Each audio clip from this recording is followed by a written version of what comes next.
Il y a un chanteur. Mais Manda chanteur, parmi les grands chanteurs, il y a beaucoup de chanteurs. Voilà. Tout ça, quand l'église, et pas il y a une église dans la catégorie.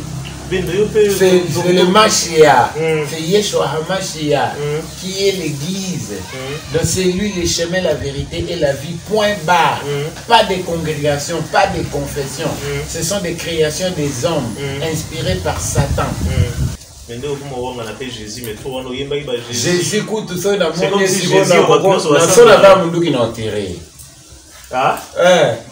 Un usurpateur a aussi battu belé. Mais qu'est-ce que pour que le livre est autant de solo? Non, c'est pas question juste de livres. Oui. C'est la réalité. Le problème, c'est quoi? C'est la réalité. Vous lisez les traductions. Moi, je ne lis pas les traductions. Qu'est-ce que tu lis? L'original. C'est pas en français. C'est où? C'est pas Louis II, c'est pas King James, non. Et vous imaginez déjà que les originaux là ne se vendent pas en Afrique, c'est interdit d'être vendu en Afrique. Vous imaginez déjà? L'inspecteur général des finances de l'IGF a contrôle compagnie a qui dépend de Sokoda. Mbongo Boko Tizaka, est-ce que Bakolo Nango Bazozanga?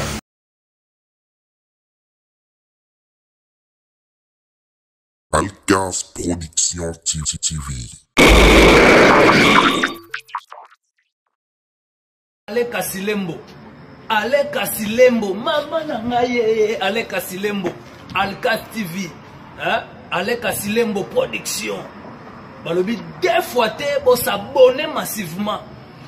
Alcas Production TV avec Alain Kassilembo, les grands producteurs, les grands mayas. Suivez toujours.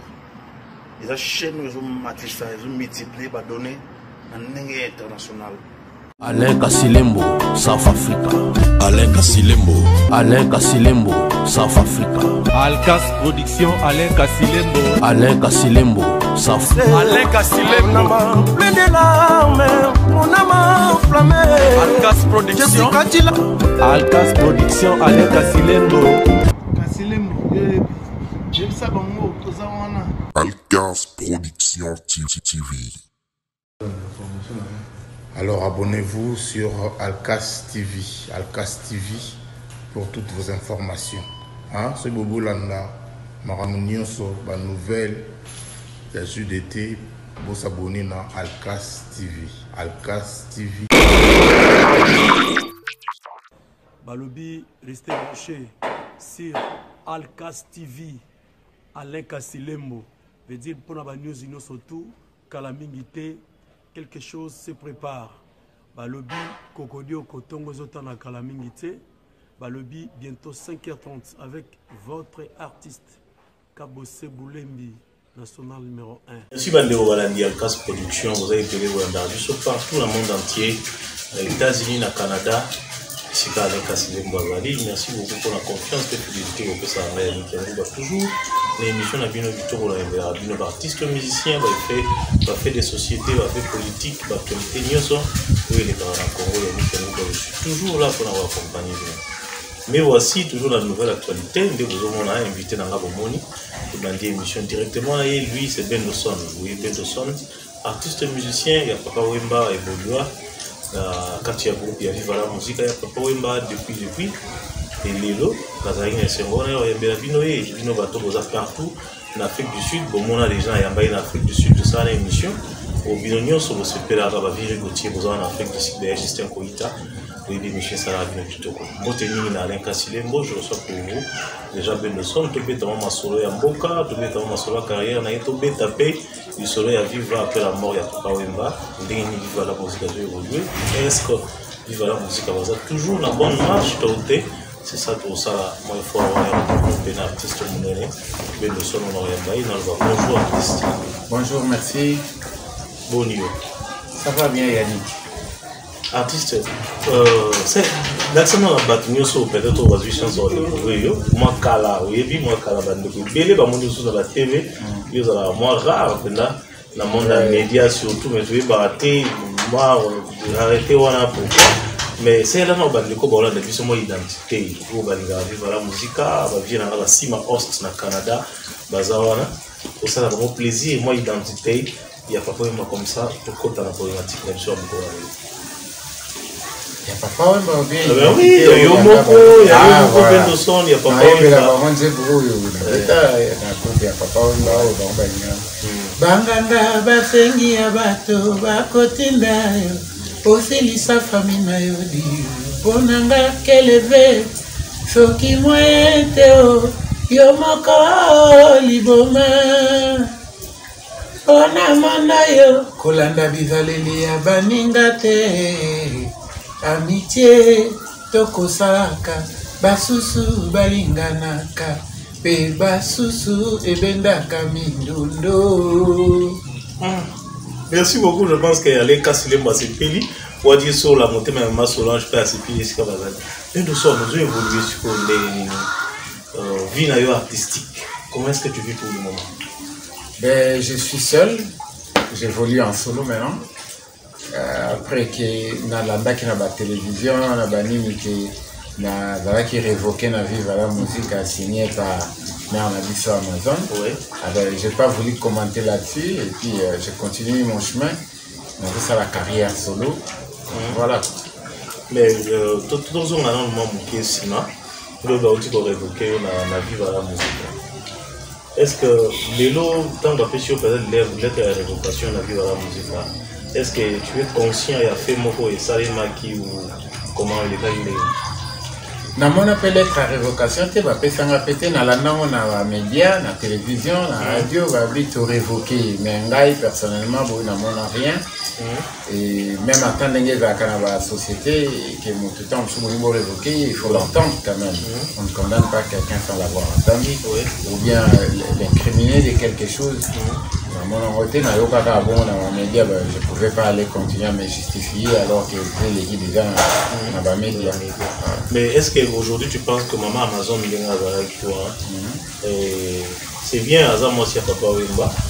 Mais est-ce que gérer l'orchestre, ou gérer Binonio surtout, est-ce que tu trouves que c'est facile pour gérer Bango en tant que musicien? C'est la femme de Papa Wemba, et maman Amazon. Mais est-ce que la gérance pour gérer l'orchestre on est à Papa Wemba, est-ce que selon toi, comment est-ce que tu penses? Ben, déjà, moi, j'étais étonné que mon tarif au Kenga et les mères Amazon, alors qu'il y a des mères Nabiso, moi, c'est fait pour Papa Wemba. Pour moi, déjà, il y a qui incompréhensible, quoi. Comprenant quitter à révoquer Kengaï en tant que qui dans la société. Oui, à Dali, maman a dit ça, mais dans la société, vive la musique. Dans la fonction, mon côté. Donc, dans mon équipe, c'est un peu compliqué.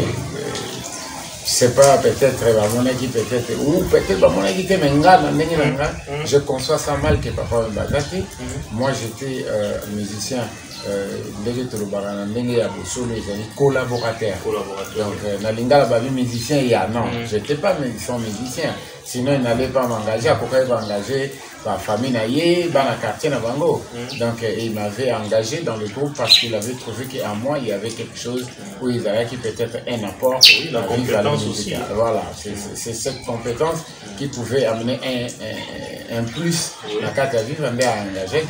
Dans le français, il y a collaboration. J'ai collaboré avec son mari, son défunt mari, et puis à Koufi. Moi, je pense que Bissou Bateau, on pouvait bien parler et puis essayer de réorganiser la chose. Mais Nakoyoka, que Mère Amazon a révoqué. Pour moi, c'était le coup là, dès que tout ça, le président de la République, Félix Tshisekedi, je ne souhaite pas, mon Koufi, maman Denise Nyaka, la Mouka a révoqué Premier ministre. Pas de ça. Comprenez que c'est Yannick qui a un groupe dans la peine de son pour faire un massolé belé tout ça. Bon, après lui, Papa Wemba, est-ce que c'est maman Amazon qui allait signer le contrat? Et puis il y a ici que les logos betawa, comment est-ce que vous avez évolué? Et en plus, deuxième question, il me semble dans question, mais il y en a je t'en prie, on est là pour ça. Mais qu'est-ce qui fait que depuis le papa Wemba vive la musique à l'écoute dans Amazon, c'est pour mon album, pourquoi tout ça? Ben, là, on a que la musique, l'entreprise musicale, les musiciens, les produits. Il faut qu'il y ait un producteur à présenter produit ou en quelque part. Produit, il y a des œuvres pour que les concert ou les disques. Alors, Papa Wemba qui était le porte-attendant et entreprise Vive la musique à Azate. Moi, je trouve mal mon voyage pour collaborer dans Amazon pour que je sais pas ça la production. Donc, ils ont dans la sens quoi. Donc, c'est que maman Amazon place où on a qui place na été disons. Moi je pense que les Linga qui Kosaki. C'était pas sa place. En réalité, c'était pas sa place. Elle devait nous laisser, la laisser à sa place. Maman n'a dit ça. Mais encore, c'est un juré dans ma rambo. Non, on a vraiment fait ce qui est rare. Parce que musicien pour producteur et musicien Azotal. Est-ce que ça n'a pas ici orchestre? Ah, je vois derrière Bendo, Batbakoya à 10. Derrière telle personne, Batbakoya à 5. Et il n'a qu'à se retrouver. Mais Bakota, la maman Amazon, parce que c'est pas elle qui va chanter. Ni Nakosa la disque. Bakota l'a été, c'est pas elle qui va écrire des chansons et chanter et puis jouer à la musique. Donc, voilà. Erreur, c'est ça qui est Yangwana. Mais, on a appelé ça qu'il faut y avoir qui collaborer. Ils étaient de mauvaises intentions. Pour moi, intention, ils étaient pas bon. Parce que, comme ma mère,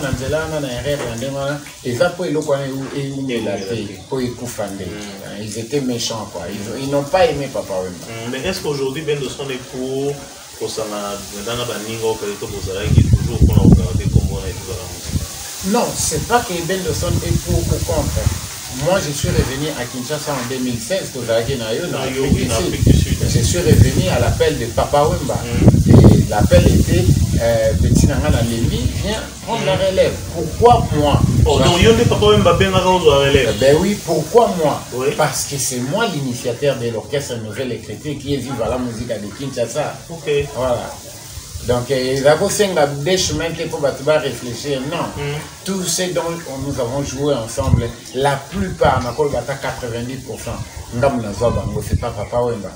Ce que l'on dit, l'album Nexel, elle apostrophe, plus, donner plus, parce que j'avais quelque chose en moi que les autres n'avaient pas. Ils étaient moins plus jeunes que moi par rapport. Moi, j'étais connu avant eux. Quand j'ai joué déjà dans Tambour les Valois, les gens me connaissaient.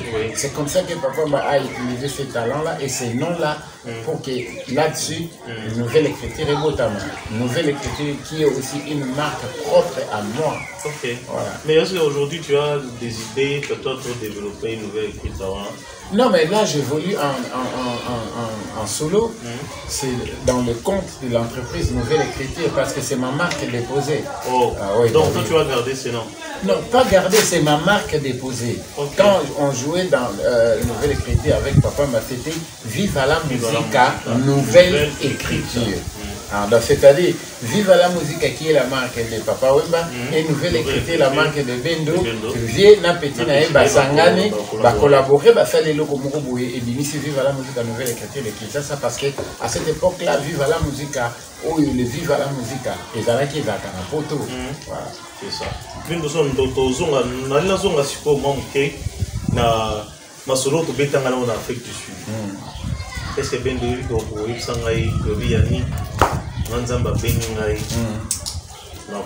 na oyembela na ngai na sala su musique à mokili to yembela tunzi mona kanga moti lelo na lela shawana na yokisa ba vie na ngai ba potre meya baza na Kinshasa na yokisa ba vie na ngapi ba prêtre bele baza kuna ba Mike Bomito nzembo oyemba ko binzambo yo nzambe ya sika tendo yo yango to benge keye na yo tikota. Mais qu'est-ce qui fait que le loto mona sous Bendo au changer sous poso ndimlei déjà yesu mais lelo su na makamando la ngozongi ka vraiment c'est question peut-être c'est pas là au casse. Ouais ben c'est dans la marche. Moi nous avons ça quand bengi pour les kabeta pédélé. Mais moi je croyais peut-être que c'était là-bas. Mais c'était pas là-bas. Aujourd'hui je suis juif. Je suis de la confession juive. J'ai compris que Bamakambola, Jésus, dans le christianisme, quoi. Donc tu n'es plus dans le christianisme? Non, la religion gréco-romaine, catholico-protestanto, n'importe quoi. Là, je suis plus là-bas. Je suis un Israélite maintenant. Oh. Voilà. Donc, ma marche parce que je suis venu de quitter de rien.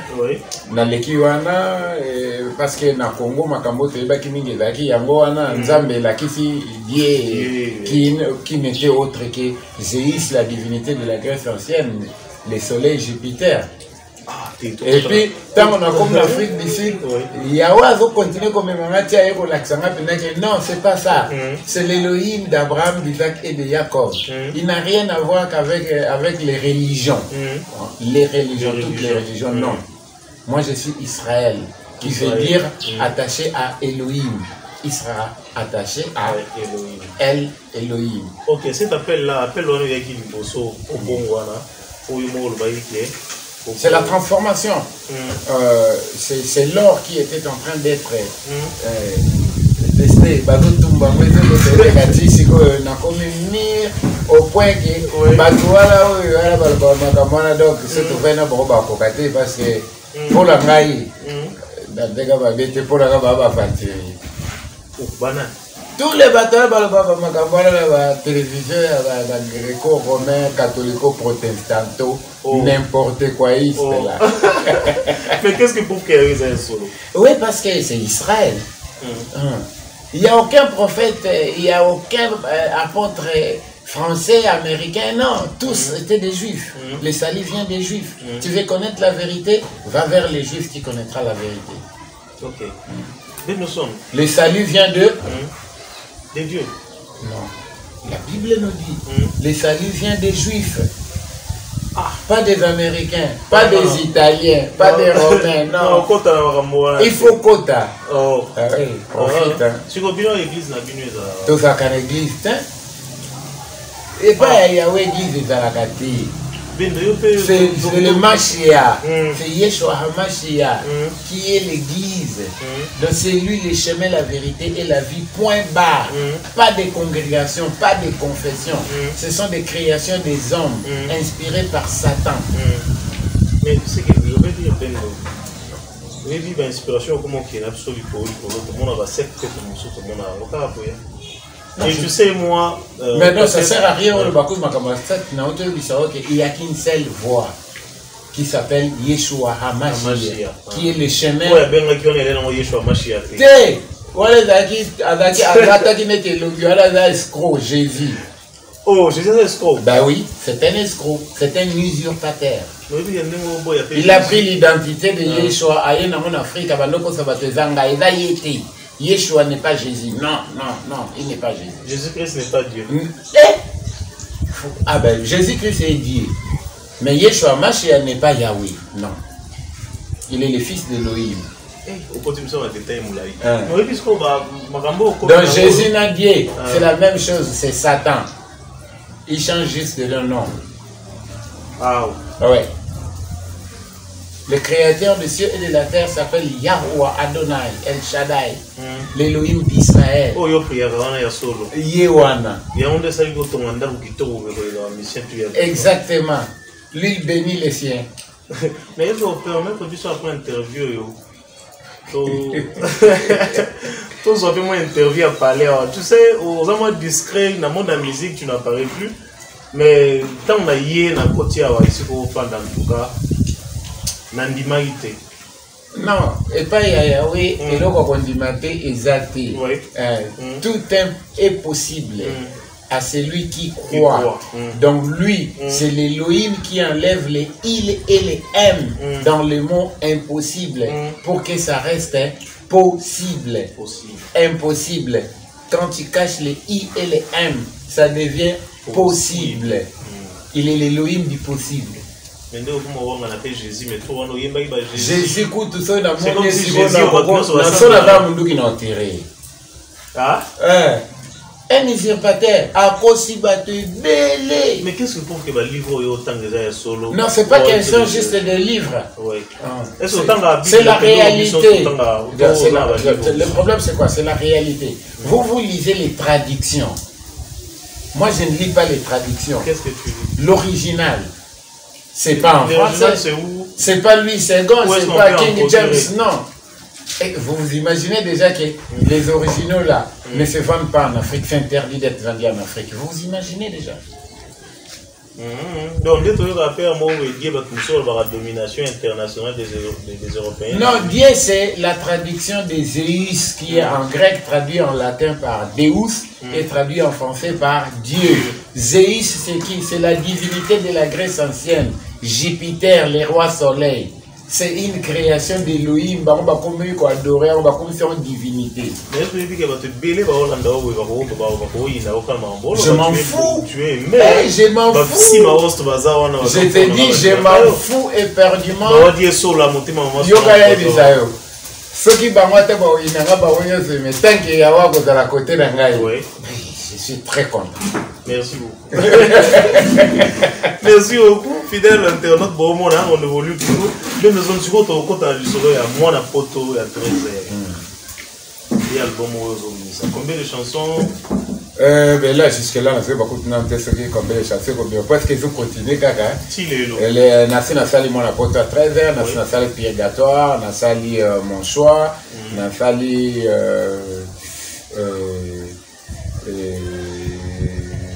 La chanson On a aimé Makamanzambe. Oui. Yahweh Pedaoya original. Botosi.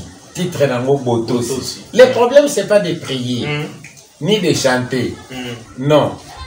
Mais le problème, c'est d'observer ces lois, ordonnances et commandements. Et qui lui appartiendra. Yamona lobby. Botosi.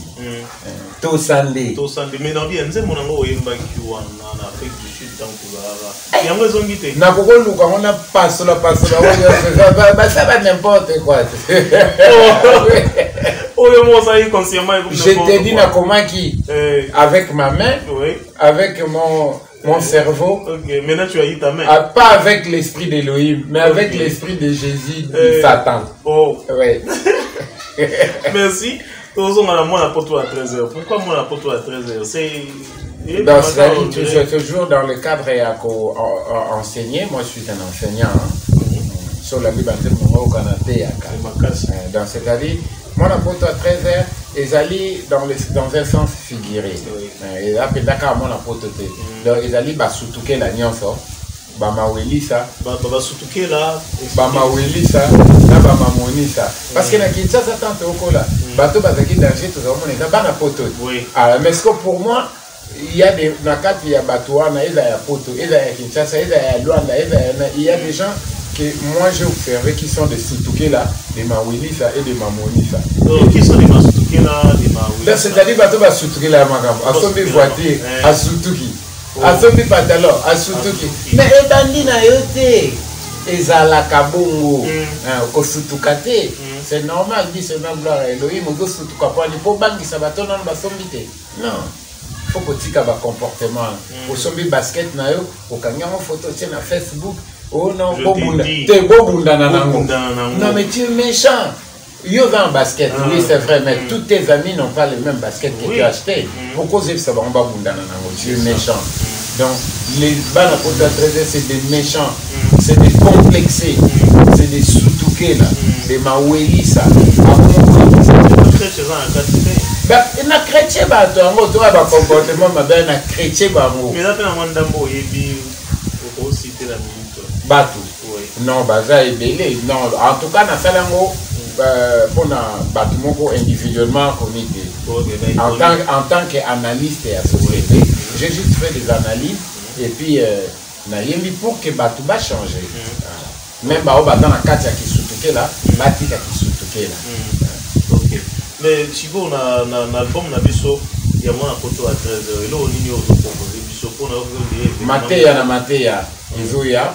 mais moi la porte après toujours continuer comme ça là et aussi là bientôt très bientôt là parce que il y a un banzé pour balai ouais na ba clip mais cette semaine toujours ba na tourner des clips il y a un moment ko mon choix on a embelli madame Nangai oh madame mère parler mon choix vous me dites la fille ça y va déjà mon choix c'est son choix moi je parle de mon choix oh donc il peut au moins a été 2000 euros à titre non mais ils ont maillé les macaques c'est français non c'est les français c'est les français donc madame n'a vu sur la propre avant d'aller dans le jardin il wana choix na ngai ya vie na ngai wana OK mais vous yembela ta mon choix mon kesa ya tata na nyango alobaki amour solo ezalaka te ebongo oyo nazovivre eza nini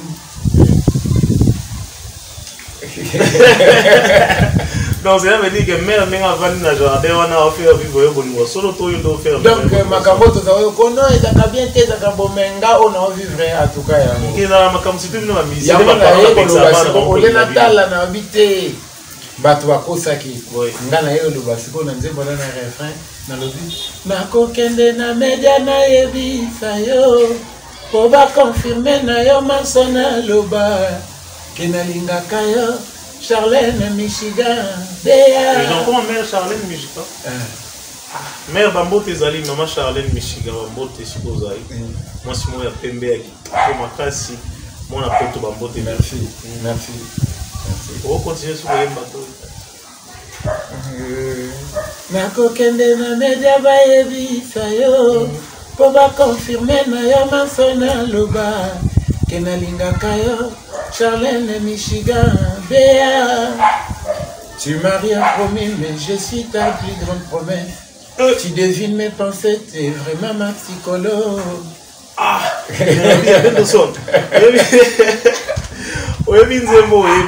C'est très profond. Mais est-ce que la génération a pu sur les Nzembo invité mes causes à l'an qui mais est-ce que Nzembo fait mon choix pour un bon mozo de Samon à Poto à 13h? Tu es convaincu que cause a fait place de la musique à Congo? Ben oui, vous a place. Parce que toi tu parles de la génération à Bino. Non, ma musique est dans la génération terre. Ah voilà. Au moment où on peut déjà répondre. Oui, musique est dans la génération. Moi je fais une musique mature. Les matures ne sont pas seulement que de ma génération. Il y a aussi des jeunes matures. Mais la plupart de ceux qui sont matures, c'est ceux qui sont plus avancés en âge. Alors, tu as l'âge nanga. Donc, dans cette musique, il y a un patron, il y a un intellectuel, il y a la musique, il y a un diplôme, il y a bien. Mais combien de featuring sur la Katia pour la alors, featuring, il y a Mimene et Makasi. Donc, il y a Yébina Manda chante. À participer dans la semaine après à Tchafouanaï, Thierry Mogratana, Betty Bagita, Olivier Timanga, maestro, Betty Bagita, donc Christian Nzenze, Sali, programmation, Betty Clavier, featuring et Makassi, Makassi, artiste à Makassi. Ben oui, ok, bateau n'entend là. C'est le mandat de l'artiste Makassi, mais bon, Thierry Mogratana. Des gars. Olivier Timanga. Somo. Christian Nzenze. Diable. Siko. Mais oui, featuring les lots. Des featuring qui les lots n'est pas bon. Il faut ça la paix à il y a un chanteur. Même Manda chanteur va chanter. Parmi les grands chanteurs, il y a beaucoup Manda chanteur. Voilà. Mais si vous avez un bah on me sous ce bazar là, bako la nano. Ah, petit gabongoko. Non, la nègre m'a bêté. Bako la nano. C'est bon, bah tout c'est voir Fali pour bako la nano. Fali pour pas aussi tout ça là na featuring depuis 2007. Non, je connais la yebi, mais on a le sous. Oui, mais kaka mbambo. Quand tu as la première mission na sala na featuring, en dehors ya papa Mbako, ngana ça va featuring ningi na le plus grand. Papa Wemba. Mais na ba jeune Mutambuso c'était Fali Poupa et puis héritier Watanabe. Siko limina ça sunana. Kendo ebisaye peut-être. Oh bon, mais yo moko luka bango. Non, ça ngo siko na demandé et yena noté peut-être prochainement dans ça parce que c'est un très bon chanteur. Eh mais musique là musique ba lek no ba pas famille ba bina filé. Au sali pata mulo mo ba lek na o déranger. Mais siko ba moyena sana ba ngonyo sonzela moko exacté. Donc chaque moment par rapport à eloko mutazana ngo na ko benga ye pona aya pe na port na ye na eloko ngana ça. C'est ça. Merci beaucoup, Bendoson. Comme d'ailleurs, je suis peut-être déjà dans le souka. Album Nayo, moi, la photo à 13h, c'est la mode déjà pour quand on a besoin de oui, vraiment, nous avons compté car il y a un événement on a préparé. Parce que ça fait 5 ans, au Tago qu'il n'y a rien. Mais il n'y a rien parce que Mouto, papa, qui a quitté le groupe, ça qui ne va pas négliger. Mais 5 ans après, il y a le même matanga et pas mais pas la 5 ans c'est aussi beaucoup. Le 25 na kozala kuna donc 5 ans après je sais pas ce bon que les 25 maintenant que les 25 et puis après kolongwa kuna na koya ananda il y aura une conférence de presse barbecue et live acoustique. Je dis bien live acoustique. Je parle pas de quelque chose auquel non. Je vais chanter en direct sur YouTube, en direct sur Facebook, et puis Batouba Vandi, et puis enregistrer un bon Bateli Batou. Parce que je vais utiliser mon instrument.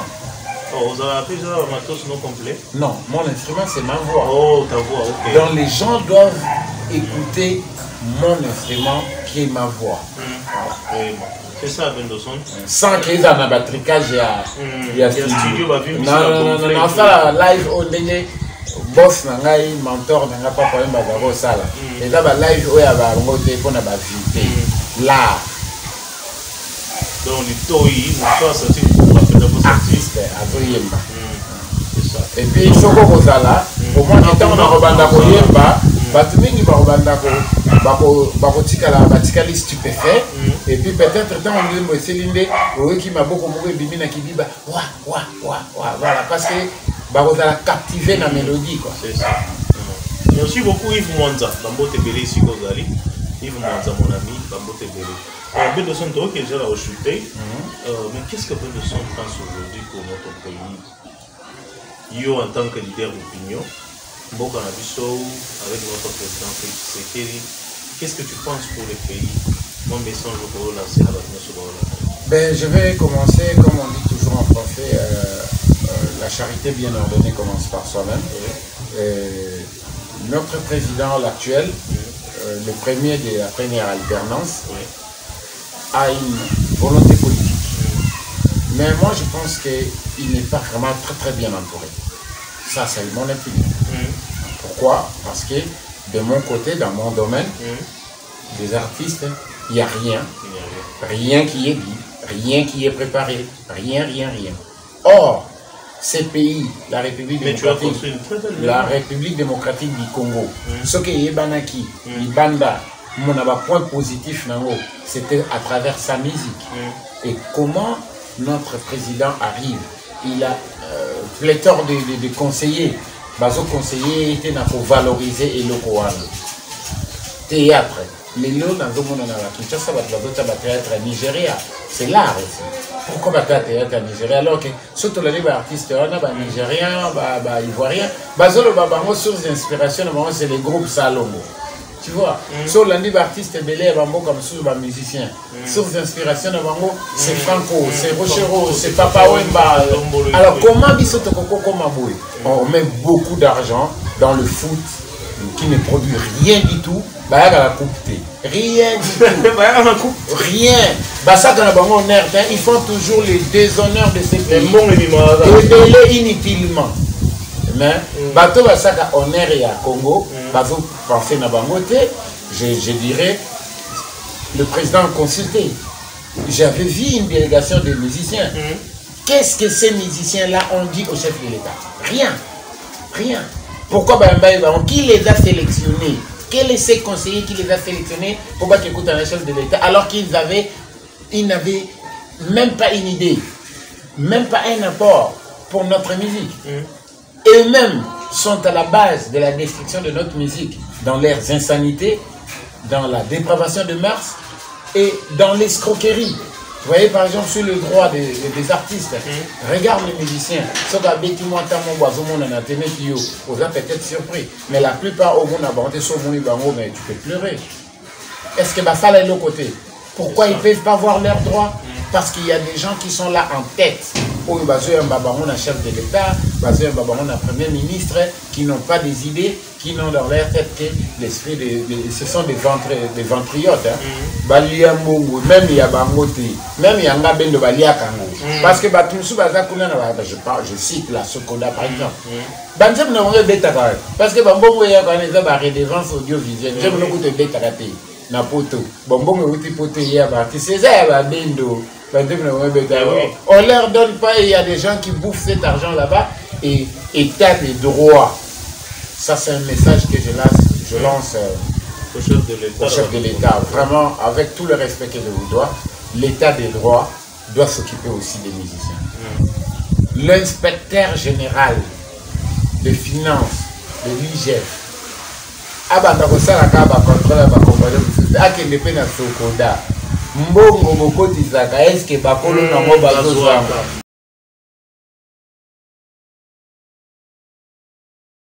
Alcas Production TV.